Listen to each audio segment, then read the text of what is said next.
Cristiano, qual que é a importância da genética? Ou melhor, qual a contribuição da genética para chegar onde nós chegamos com o nosso plantel hoje na pecuária brasileira?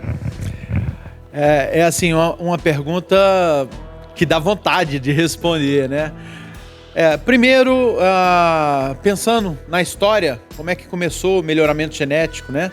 As exposições, o comparativo nas pistas de julgamento, isso a cada momento vinha trazendo para os pecuaristas o desafio de ganhar um grande campeonato, de ganhar um campeonato de categoria e trazendo esse comparativo sempre melhorando.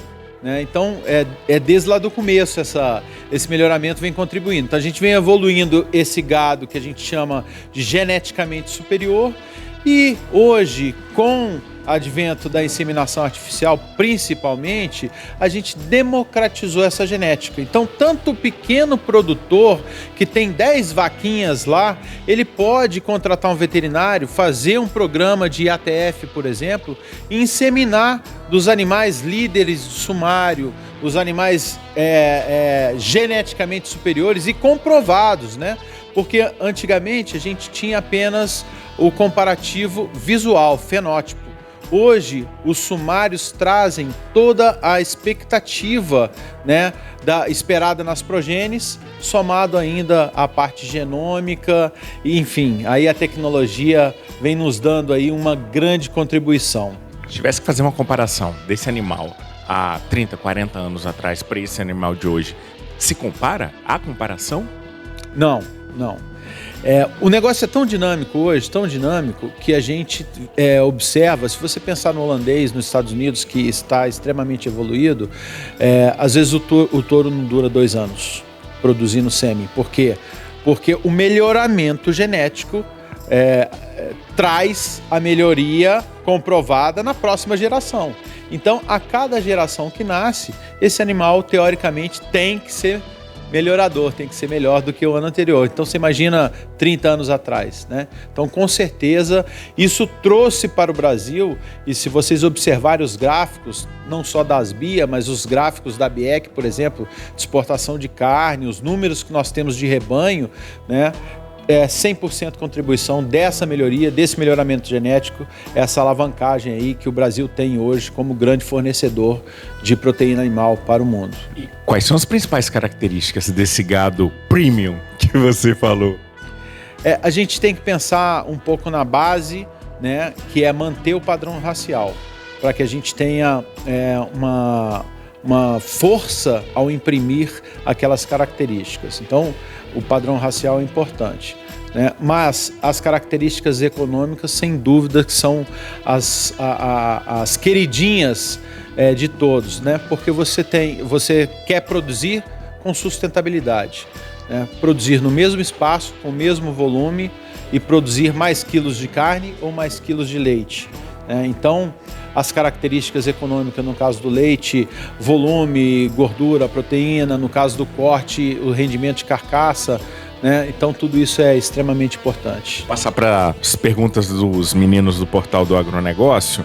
E aí, quais são as tendências da genética para o gado de leite e quais fatores têm sido valorizados nessa seleção? Sem dúvida nenhuma que não só, como eu disse anteriormente, não só a qualidade, né, o volume produzido, mas a qualidade desse leite, né? Todo o aspecto de proteínas, de gorduras e as características, porque isso traz o maior rendimento para a indústria láctea, né?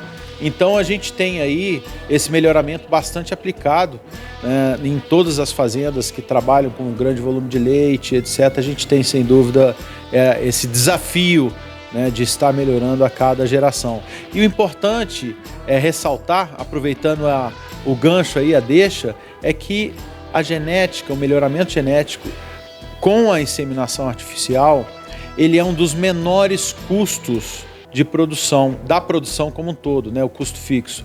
É o menor insumo e é o único insumo, não chegando a 2%, e é o único insumo que permanece na propriedade, né, por várias gerações. Então, se você não fizer o uso da inseminação, o melhoramento genético, você corre o risco de estar trazendo piora para o seu rebanho e vai permanecer, né? Então a responsabilidade é grande, por isso que a gente sempre orienta procurar um profissional adequado para fazer as indicações, acasalamentos e etc. Já que você falou de acasalamento, a pergunta vem justamente sobre isso. Como é que têm sido conduzidos esses acasalamentos, Cristiano? E como é que vocês trabalham com a seleção e esses acasalamentos?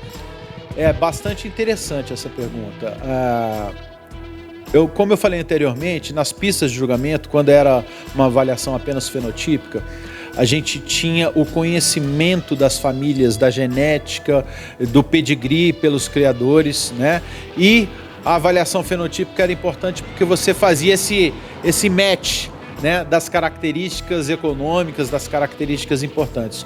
Hoje, com o advento do melhoramento genético, das provas, né, da diferença esperada pela progênie, das provas genômicas e etc., você traz uma maior segurança em fazer, não é só o feeling de você acasalar esse touro com essa vaca, mas isso hoje você tem dados que comprovam a expectativa desse acasalamento. Então, muito antes de você optar, você consegue ter uma previsão do que aquele acasalamento vai trazer para a propriedade, e com isso fica muito mais fácil de você direcionar, né, para você ser mais assertivo. A gente falou de gado de leite lá na primeira pergunta dos meninos, e agora eles querem saber de gado de corte. Qual que é a tendência de melhoramento genético no gado de corte? A gente tem no Brasil, de uma maneira geral, uma adaptação das raças zebuínas e uma evolução dessas raças zebuínas muito grande. Isso nos trouxe uma tranquilidade que a vaca zebuína, dentro desse Brasil tropical, né, vamos dizer, do meio para cima, né, nesse Brasil tropical, trouxe aí uma vantagem que essa vaca consegue parir bem, criar bem o seu bezerro, né? Então, com a inseminação artificial, você consegue proporcionar a heterose, por exemplo, que seria o cruzamento entre uma vaca Bos taurus e uma Bos indicus, né, para esse resultado ser incrementado. Então, a gente tem aí, e se vocês pensarem em exportação, vocês olharem os gráficos que a gente tem de exportação, a exportação tem evoluído e crescido a cada ano. De 21 para 22, de 20 para 21, 87%. Do ano passado, mais 3%. Isso mostra que nós estamos fazendo o dever de casa aqui no Brasil. A genética brasileira é, sim, reconhecida, né, pelo mundo inteiro, e a gente está exportando bastante. Já que você tocou em números, queria que você falasse os dados consolidados da Asbia para esse ano que vocês acabaram de divulgar. A gente sempre faz essa divulgação com um gráfico de tendências, para a gente não ficar pontual e o nosso cliente não fazer uma leitura errônea desses dados. Então, se você pegar nos últimos 4 anos, é um crescimento de 67%. É extremamente alto. São mais de 9 milhões e 300 mil doses de incremento. Mas, nesse último ano, nós percebemos que, com a situação do custo de produção elevando um pouco, né, muitas vezes o pecuarista tinha estoque na fazenda e lançou mão desse estoque de genética que ele tinha e etc. Então, a gente teve aí, vamos dizer que, eu não digo que uma queda, mas uma acomodação desse mercado em 8%.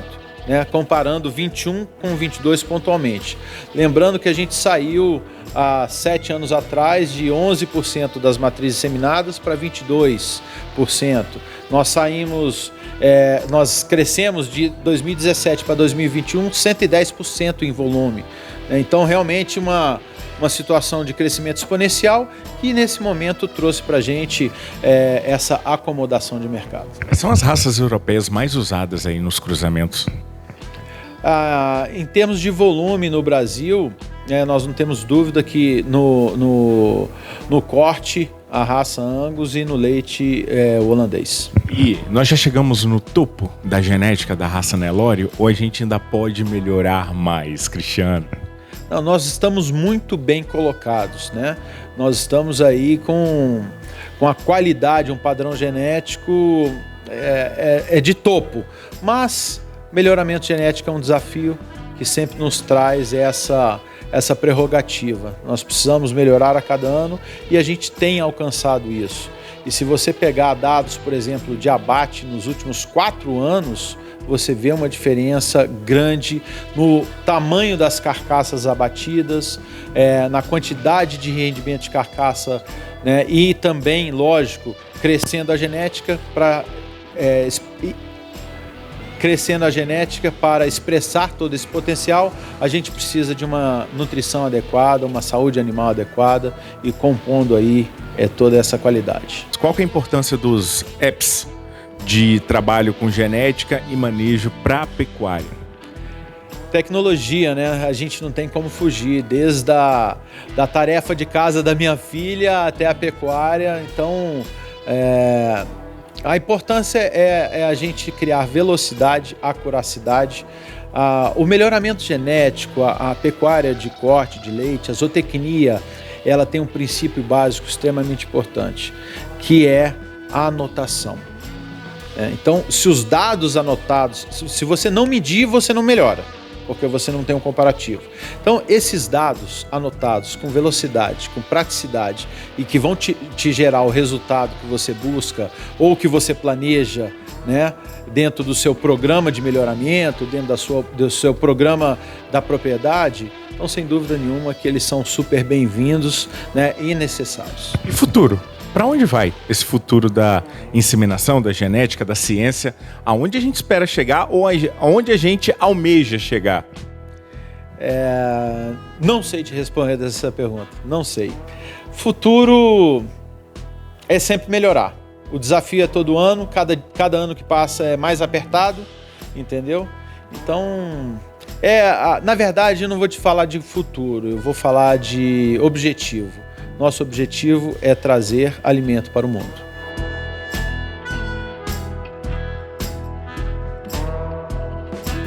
O semi-sexado é uma tecnologia que veio para o Brasil, salvo engano, 2004, 2005, pela primeira vez, e ele traz aí, mais uma vez falando de acuracidade, de objetivos, ele traz uma predição, uma previsão do que você quer. Então, se você tem uma propriedade em que você tem um planejamento adequado, sabe o que quer, você vai fazer um acasalamento correto, com a raça correta para o seu objetivo, você pode escolher o sexo com a acurácia alta, mais de 85%, né? Você pode escolher o sexo do produto que você quer. Então, isso traz velocidade, traz facilidade de venda, enfim, é uma série de benefícios, né? Só que não adianta a gente querer vender a Porsche para quem anda em estrada de terra. Então, cada propriedade tem a sua realidade e, para isso, a gente sempre está em consulta com esses profissionais que todas as empresas de disseminação têm hoje, uma equipe técnica de extrema qualidade e que pode direcionar esse programa.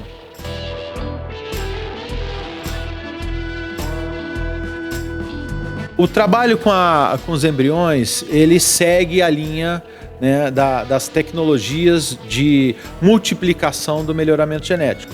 Assim como a inseminação artificial, os embriões permitem que uma matriz, ao criar um bezerro por ano, ela pode criar mais de 50, mais de 100, enfim, depende da quantidade de coleta que ela fizer. Então, a multiplicação dessa genética de qualidade, melhoradora, ela é extremamente importante. E a tecnologia dos embriões vem trazendo essa oportunidade. E nós, como Asbia, como Index, nós já estamos formatando o Index Embriões. Nós já estamos agregando empresas produtoras de embriões como associadas e vamos lançar aí em breve a primeiro visual amplo aí do mercado de embriões.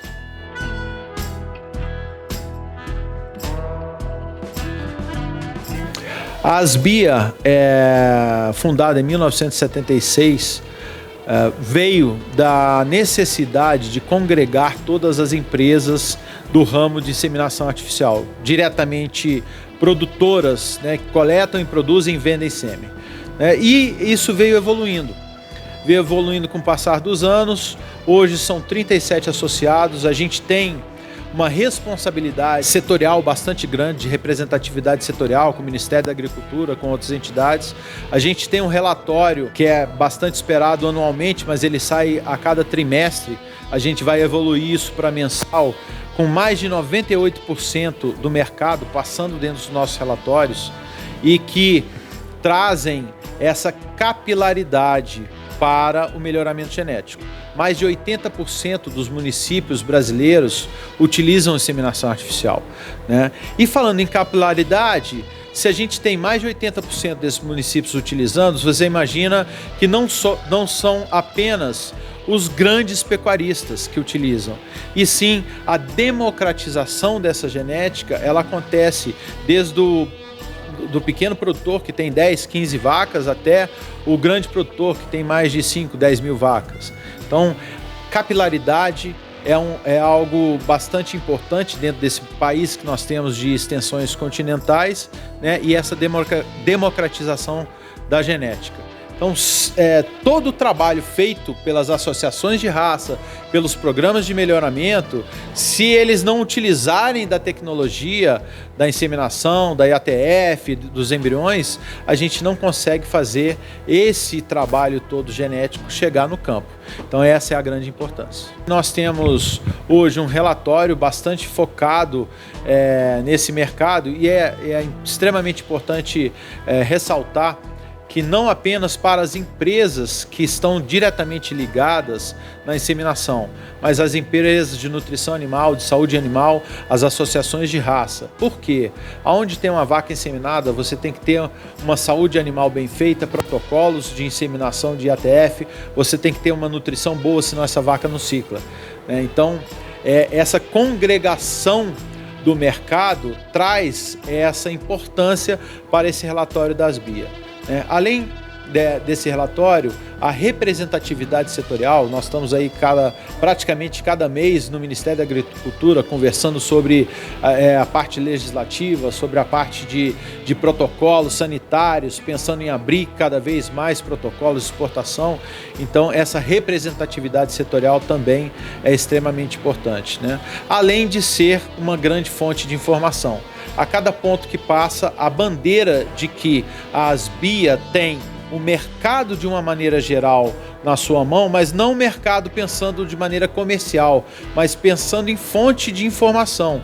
Porque nessas empresas comerciais, todas elas têm uma equipe técnica muito bem formada e que congregam para a BIA uma oportunidade que só uma associação como a BIA tem, que é de colocar essas informações ao mercado, de trazer conteúdo, de trazer cada vez mais orientação e desmistificar toda essa história de que essa tecnologia ou aquela ou a inseminação são apenas para os grandes, né? Mais uma vez falando em democratização da genética.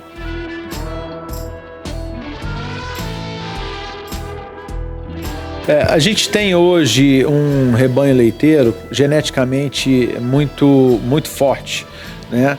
E no caso específico dos grandes volumes que tem sido tratado no mercado, esse grande crescimento, ele está mais ligado ao gado de corte, principalmente por causa da IATF. A facilidade de utilização da tecnologia nos rebanhos de corte, a facilidade de manejo e etc., ela é muito maior.